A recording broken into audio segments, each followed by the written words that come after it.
Hey, what's up, Roxstars? It's Rox with a little bit of talk about what's at the top of the blog, so let's get to it. Alright, Roxstars, just letting you know at the top of the story here that my nerves are bad today. I got a lot going on. I'm stressed. So we're going to get through this video so I can get back to my day. First story up, your boy Joe Biden has announced he's throwing his name in the hat for the Democratic seat to run for president against y'all stupid ass president. We saw it coming. They actually announced the other day that he's going to announce on Thursday that he is running. Good for him. I think he is probably the best person that can give Donald Trump a run for his money. Time will tell if he can beat him. Lord, I hope that he can. But like I said, time will tell. Now, he released a statement when he said that he was running, and I'll read a little bit of it to you guys. He says, if we give Donald Trump 8 years in the White House, he will forever and fundamentally alter the character of this nation, who we are, and I cannot stand by and watch that happen. So those are some of his words, and I think that is the sentiment of many of us. Even if you don't really like Joe Biden, you can't really disagree with what he said. And of course, in true Trump form, he responded on Twitter, and I quote, "Welcome to the race, Sleepy Joe. I hope you have the intelligence long in doubt to wage a successful primary campaign. It will be nasty. You will be dealing with people who truly have some very sick and demented ideas." Like I said about Carly, a bird would know, right? But if you make it, I will see you at the starting gate. Okay, y'all stupid ass president is a fucking lunatic. The things that he says is, demented and sick ideas. Would you be speaking about yourself? Oh my God. I can't. I just can't. So anyway, you guys, the trail heats up. Joe Biden will be on The View on Friday, and then I'm sure we will see a whole lot more of him as, he fights to get that seat. But like I said, I was glad to see that Joe Biden threw his name in the race. I guess really that fight for that seat would mostly be between him and Bernie Sanders. All of the rest of the other people, when I look at the polls, their numbers are so low, I don't know if, we can seriously consider them in the race. But, again, it's a race, right? Okay, slow and steady wins the race. So we can't count anybody out right now. So that's what's going on there. Old Fighting Joe, is that what they used to call him? Was it Fighting Joe? Yeah, something like that. He wants to be y'all's new president. I hope he wins. And then in an awfully frustrating story, they say that the white privileged out there in Washington, D.C. have felt the need to walk their dogs on the Howard campus, the upper quadrangle actually, which is mostly known by people who attend the school as the yard. It is a very large grassy area. They have their homecomings there. It's the field of the campus. Gentrifiers who have moved into the neighborhood have felt that they should be able to have access to the yard, dog walking, sunbathing, having picnics. And I'm just honestly flabbergasted at the privilege that these people have expressed. Okay, they feel that because the university is in Washington, D.C., and that they live in Washington, D.C., and that they are residents in that community, that they should have access to this. One of them was even quoted as saying if Howard didn't like it, then they needed to move the campus. What the fuck? I promise you.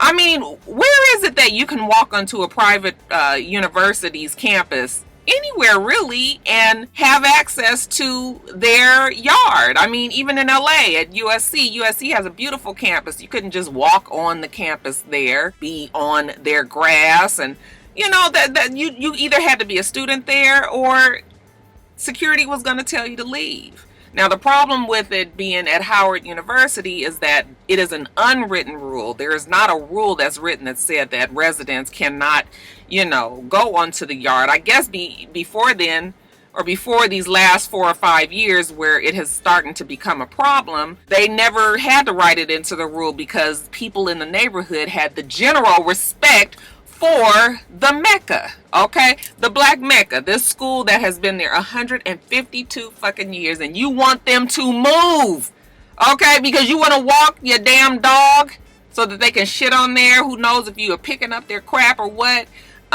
Just the disrespect, you guys. Just the overwhelming white privilege. It's just... But it is going to happen more and more. Now, there was a story that was going around with out there in DC area where I guess it was a Metro PCS store or some sort of one of those type of cheaper cell phone stores that plays go-go music in the quad area where the store is, and neighbors started to complain about the go-go music, said it was too loud. So they said that they changed the music from go-go to like a lower stated, like a jazzy kind of go-go, but very understated and quieted it down. People still complained. All right, want them to get rid of the music. And this is the problem with when you move into a community, then you need to do as the community does, okay? You are bringing into yourself a culture that's already been established, that's been there for years, and now you want to make changes. As far as Howard was concerned, like I said, they don't have it written down. The president did release a statement and partially said, "We recognize that service animals are a necessary aspect of modern day life and we will accommodate them as needed. But we appreciate pet owners respecting our campus by not bringing pets onto the private areas." Okay, including the yard. I mean, fucking common sense. There are so many, I'm sure there are parks in Washington, D.C. where you could actually go and walk your fucking dog. Or you can sit down and have a picnic or sunbathe. But, true to how some people believe, if they see it, they want it, that's what they gonna do. Okay, now give a damn if all these black folks around here getting mad about it. Okay, I pay taxes in the area. You can already just kind of imagine what the argument would be from that side. Just a sign of many of the issues as we try to combine these cultures. Yeah, it's frustrating. It's frustrating.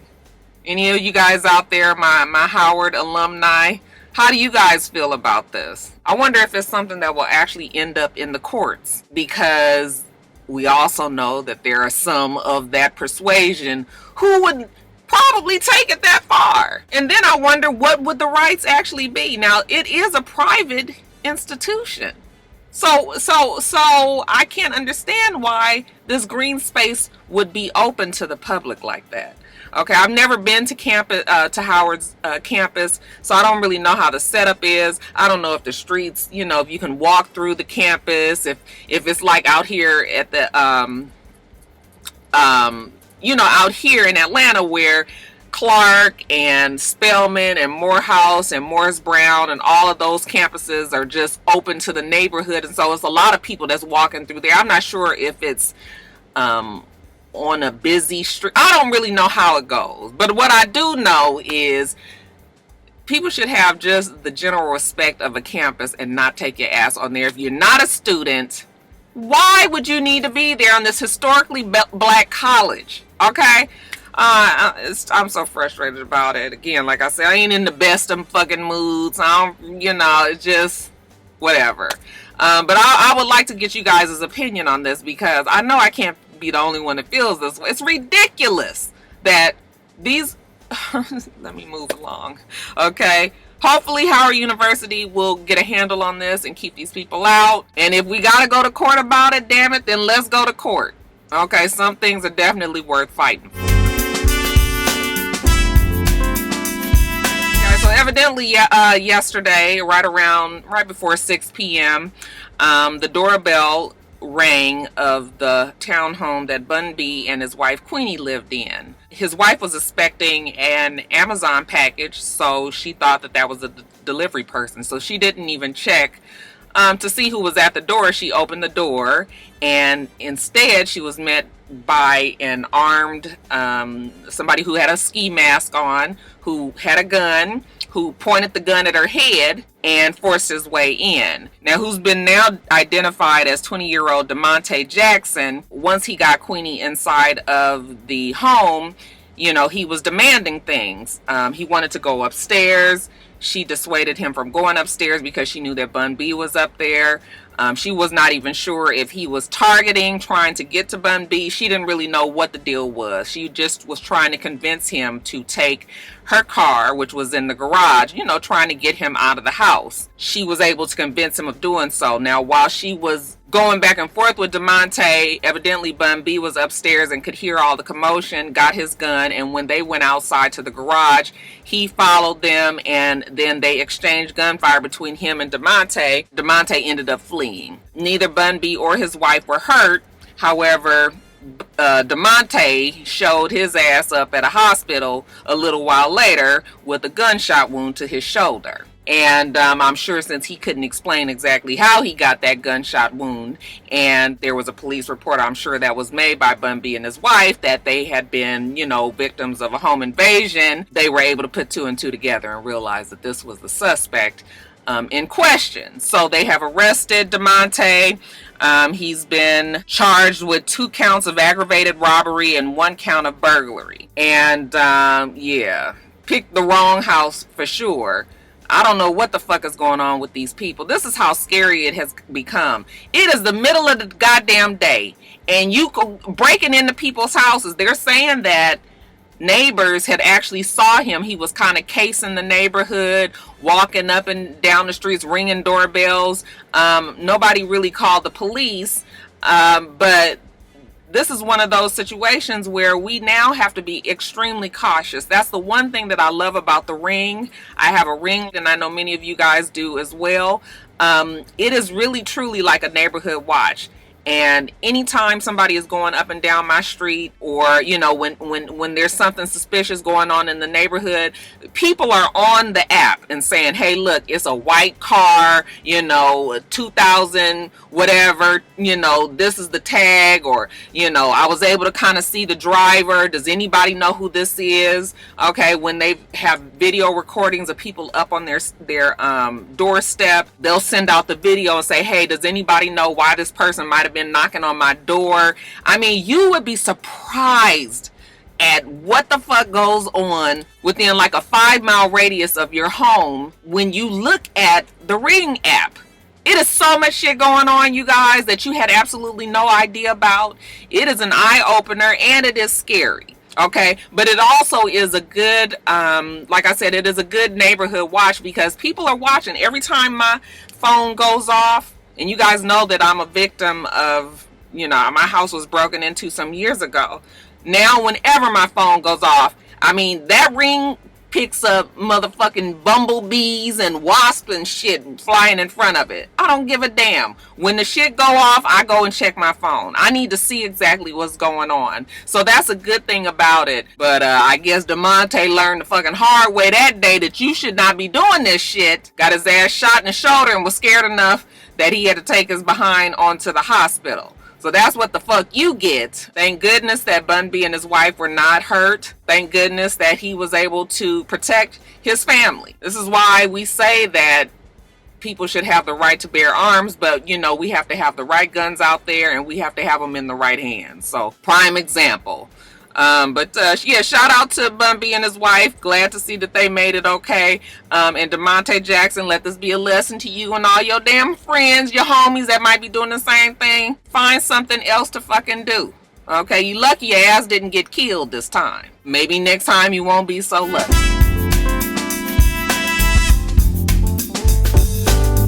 You guys, most of the stories today annoy me so. This thing with Moschino and Sephora has pissed me off. Yesterday when people said, oh, did you hear about Super Scent's idea getting stolen by Sephora and Moschino, whatever the hell it is, I was just like not expecting it to be just a direct bite, but it's exactly a direct bite, you guys. When you look at the makeup line at Moschino, am I saying it right? that they have come out with this whole Crayola line. It's not Crayola though, but it's basically the same concept with the highlighters and with the Sharpie as an eyeliner and the brushes, the makeup brushes that look like pencils. It's really honestly a fucking slap in the face that they would actually have the nerve and the audacity to so directly steal from this black woman. Okay, self-made millionaire. Okay, somebody who came from, I won't say she came from nothing. I hate that saying, but you know, somebody who came from meager beginnings, who has raised to this state and did it so that, you know, we all could look at her and admire her for what she's achieved. And for Sephora, who's this huge brand, and Moschino is the same. I don't know why I feel like I'm saying it wrong, but anyway, these two huge brands to steal from this girl. First of all, this lets you know that, girl, you was definitely on it. Okay, definitely on to something.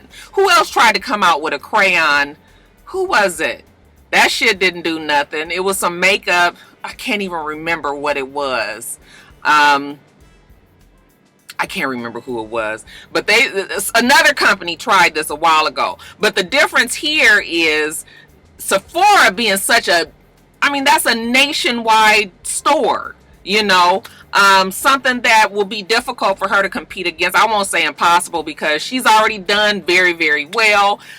Social media, we can never deny the power of social media. Her being on YouTube, her being on social media, Instagram, Twitter, and, you know, her stuff getting promoted. Besides the fact that we all just admire her story. So people have wanted to support, and this is not just black people. This is black, this is white. I mean, you can go on YouTube now and see many people being supportive of her brand. But it's just like, you know, once again, like, here these big brands just stealing from the little man, and could possibly get away with it. Now, when I look at it, I'm just like, this looks like it is real close to copyright infringement. And I'm gonna need my Rockstar lawyers out there, the real ones. Okay, don't y'all, the rest of y'all, please know. Okay, the real Rockstar lawyers out there, I need you guys to let me know what you think about this. Is this something that she can pursue, and that she can possibly sue about the fact that because it's very, very similar. You just have to look at it and see that they definitely copied. I'm wondering if she's gonna have to, you know, get her big lawyers out and fight this and keep it from going. But boy, her going up against somebody like Sephora, I'm sure she has a big fight ahead of her, if she even feels that she needs to give it that kind of attention. She did tweet or put on Instagram yesterday, "I will never step in Sephora again," and I don't blame her. Like, damn. I mean, damn, a bitch can't, I mean, you guys, I mean, very, very clear that they stole from her, and it's disappointing. Folks can't get nowhere without somebody kicking you down. But I'm just going to say to Super Cent, you know, hold your head up. Because those who support you, support you. And those who know that they stole from you, know that they stole from you. And that means that they will not, you know, put their money towards that brand and what they're doing. So I don't think that this will affect her bottom line. But it's still the point. Okay, we still need to make it clear that I'm not out here just putting shit out here for you guys to come and steal it and make even more money from it. So, yeah, I wonder what she's going to do in this case. And I'm sure she's consulting with her lawyers right now. But keep your head up, Super Cent. Girl, we still got your back. They say that your boy T.I. along with Show Enough Scrap. That's right, you guys, Show Enough Scrap De Leon from Love and Hip Hop Atlanta, and Jamal Bryant, New Birth Missionary Baptist Church out here in Atlanta. They all got together and bailed 23 non-offenders out of jail just in time for Easter service on Sunday morning. It was a program that New Birth Missionary Baptist Church had started where they wanted to raise money to help these people that were nonviolent offenders. Once they bailed those 23 out, they were connected with mentors who will help them get back on the straight and narrow. And the money that New Birth Missionary New Birth was trying to raise, which was $40,000, would go towards this mentoring program, and also towards either them or their children going to college. So some sort of scholarship money towards the kids, I guess, if they're successful in this program. So I think that's a fantastic thing. T.I. gets on my nerves all the fucking time. You guys know that. But I think that it's good that him, along with Show Enough Scrap De Leon, like, I'm thinking to myself, like, wow, it was really fucked up the way they kind of put it out there in social media. When I first read the story, it just said T.I. and others. Okay. Then it said T.I. and others and a church. I was just like, can you guys tell us who the people are? Finally, it came out that it was Show Enough Scrap De Leon and Jamal Bryant at New Birth that were all involved in this project. Good for them. Never have anything negative to say to people who are trying to make a difference. New Birth said that they want to be more active in the community when it comes to prison reform. So this was their way of helping out. I haven't heard much about New Birth out here. I don't know anybody else that attends there anymore. However, I hear their church, they have their church commercials on the radio every day. Okay, so I guess they're trying to build up, community support, and also building up the congregation by being active in their community and helping out. So a good thing, So shout out to T.I., Show Enough Scrap, Jamal Bryant, and many of the members or whoever else donated towards that. Did I tell you that they were looking for $40,000? They ended up getting $120,000 as of Easter. And that number could continue to grow. So good for them. Okay, good for them. I don't have anything negative to say about any of those people there. Good for them. Then on stories that we're probably going to have to retire. First, Wendy Williams. They're saying that there was a call made to the police back in January of this year when she was on leave. One of her staff members felt like maybe Kevin was poisoning her. Okay, and they wanted the police to do a well person checkup on her and make sure that she was okay. So they tried to call her on her cell phone. She did not answer. They went to the house. Evidently Kevin answered the door, was hesitant to let them in, but they told him that they couldn't leave without talking to her. So he told him to wait a minute. He went and did something, and then he came back to the door. He let him in. They said when they got in there, Wendy Williams was in the bed with the covers all the way up to her neck.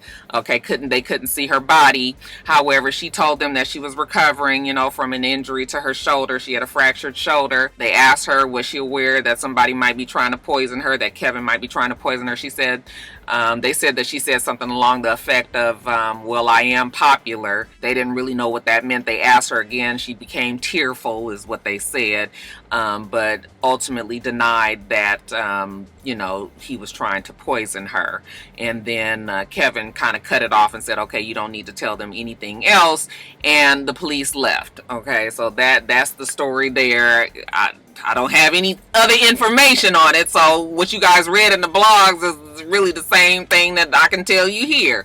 I'm not sure if the man is poisoning her. I mean, that would be very crazy for him to be doing, considering everybody already had a good eye on his ass. And what would it serve him to kill a woman and then become the #1 suspect? So, you take that story however you want to receive it. And then they're saying that old Ola and Abel Osandario filed a federal defamation lawsuit against Jussie Smollett's lawyers on Tuesday, which makes the story so strange. Now, instead of suing Jussie Smollett, he's suing the lawyers. That would be Mark Garagos and Tina Glandian. And they're saying that the lawyers made claims of defamation and false light. Mr. Smollett used his clout as a wealthy actor to influence plaintiffs who were in a subordinate relationship to him and were aspiring to make it in Hollywood. The brothers add, Mr. Smollett's motivation was simple. He wanted his employer and the public to notice and appreciate him as a successful black openly gay actor. So Mr. Smollett directed every aspect of the attack, including the location and the noose. Now, first of all, I don't know why the fuck you not suing Jussie Smollett. Why are you suing his lawyers? The lawyers only speak for their clients. So anything that they have said about the damn Nigerian brothers is what Jussie Smollett probably has said. So that's another strange thing that you can add to this long ass list of strange things with this fucking case.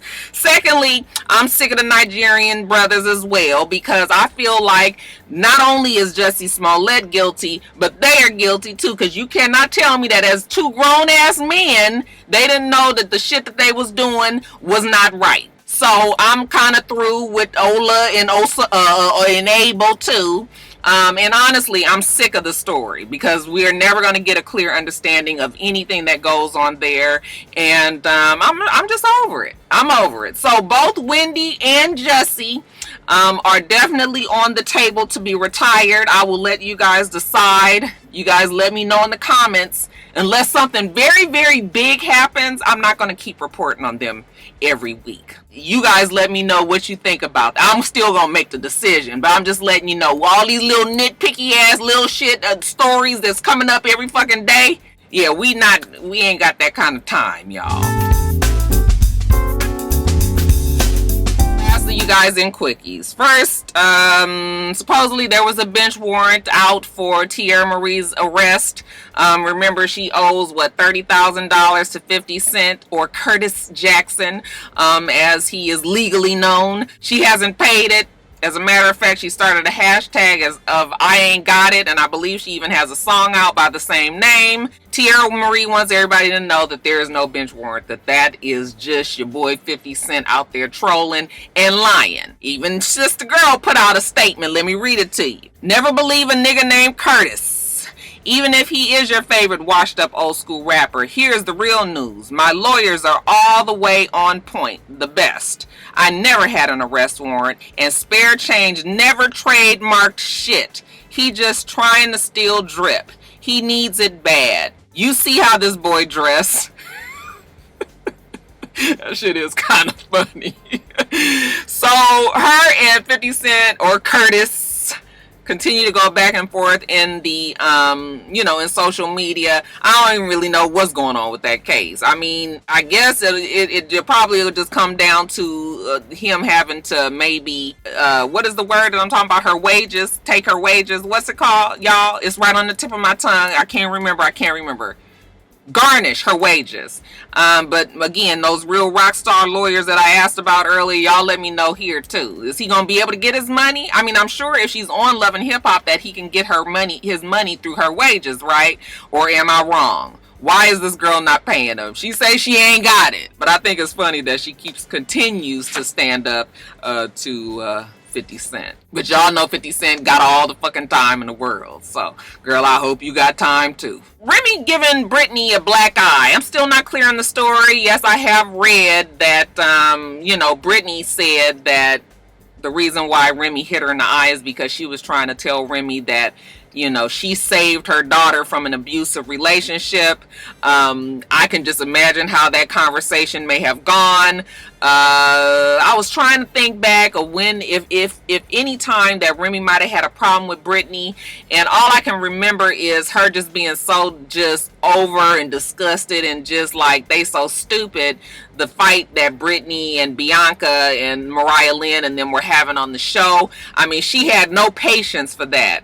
And so, but we never kind of knew of her having a personal problem with Britney. So I don't know. I don't know how it all is, escalated from old girl just trying to tell Remy about her daughter to her getting hit in the fucking eye. So there was definitely some disrespectful shit that was said there. We don't just bust a bitch in the eye just for nothing. Until I hear more about the story, I don't know what else to tell you. They say that Britney has lawyered up and, but Remy ain't said nothing. Her camp hasn't said anything. It's like they're ignoring it. So until we hear more about it, that's all I got on that. But child, that video of Britney with the with the eye, I was just like, girl, wasn't as bad as Sunday though. Y'all remember Sunday with that black eye? That motherfucker grew the whole day and she was like a G. That Sunday was a G, honey. She stayed on Basketball Wives, stayed on a little trip. Okay, didn't try to cover it up or nothing. As the night went on, her damn eye was big. I said, that shit looked like it pulsate like it hurt. Girl, you better sit up there with that fucked up ass eye. Ooh wee. They always said that Drea did it, but I always felt like it was Malaysia's cuff that fucked her up. That eye looked like that shit was gonna pop out her head. Girl, she's gonna get squalls out. Shit. Anyway, we'll find out more about Brittany, and when I find out more, I'll let y'all know. Prayers up for John Singleton. They say that he suffered a stroke sometime last week. They're being real kind of hush-hush on his story as well. They say that he's in intensive care at an undisclosed hospital. Evidently, he was at the hospital, this undisclosed hospital, when the stroke happened. I don't know if he was already in the hospital or if he was there for a visit, or it's not really clear. However, he's in intensive care. I haven't heard anything else since I heard about the story initially, and I guess that was probably Sunday that I heard about that. And you know, a lot of people have tweeted, most notably the cast from his, you know, movies Boys in the Hood and Baby Boy and all. They were all saying please pray for him, and we haven't heard anything else. That was Jada calling. I'm almost done, so I'll call her back. So I don't know if, you know, the seriousness of the stroke, how bad it's been, or anything. So we're just going to send up a prayer for John Singleton and hope that he's able to pull through with minimal to no damage. And then lastly, you guys, Endgame comes out tonight officially. Please, no spoilers. I don't want to hear anything about it. My husband and I are going to go see it on Saturday. So I'm excited, but I'm nervous too, because, you know, they're saying that, you know, there's going to be a lot of people who die, and I already kind of feel like it is going to happen. Definitely Iron Man. Like, I just kind of feel like this is it. But others too. So I'm just so stressed, you guys, but I'm excited too, because, you know, we needed this ending, because Infinity War, you know, we all walked out of there like, what the fuck just happened here? Nobody was cheering. It was quiet as hell. Everybody was just like, did everybody just, you know, it all just poof, gone.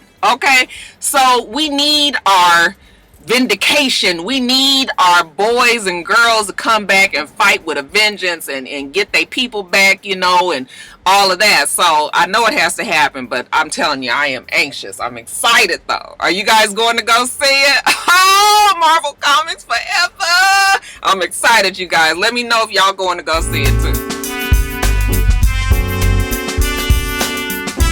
Alright, you guys, that's it. Let me get off of here, get back to work. We do this every single week, so make sure that you rate, comment, and subscribe, and make sure you come back.